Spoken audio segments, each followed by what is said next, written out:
మాడుగుల రా కదిలిరా అని పిలిపిస్తే తెలుగుదేశం జనసేన నాయకులను చూస్తున్నా ఉధృతంగా ముందుకొచ్చారు, బ్రహ్మాండంగా ముందుకొచ్చారు. అదే మారిగా మా తెలుగింటి ఆడపడుచులు పెద్ద ఎత్తున వచ్చారు. యుద్ధానికి మేము కూడా సిద్ధం అని చెప్పి మా ఆడబిడ్డలు వచ్చారు. అలాంటి ఆడబిడ్డలకి మా యువత వీరోచితంగా కనపడుస్తున్నారు. యువత ఏ పక్కనుంటే ఆ పక్కనే గెలుపు. తెలుగుదేశం జనసేన గెలుస్తాం, మళ్ళీ రాష్ట్రాన్ని బాగు చేస్తామని మీ అందరికీ హామీ ఇస్తున్నా. ఈరోజు చాలా సార్లు నేను మాడుగులకు వచ్చాను. ఈరోజు మాడుగుల మీటింగ్ చూస్తున్నాను. మామూలుగా లేదు.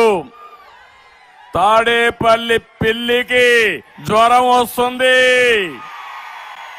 ఇంకా రాబోయే రోజుల్లో నిద్ర కూడా రాదు. ఆ పరిస్థితిలో మాడుగుల బ్రహ్మాండంగా స్పందించారు. 64 రోజులే మనకు ఎన్నికలు. ఒకటే చెప్తున్నా, 64 రోజుల్లో వైఎస్ఆర్ కాంగ్రెస్ పార్టీ ఇంటికి పోవడం ఖాయం. తెలుగుదేశం జనసేన గెలవడం కూడా ఖాయం.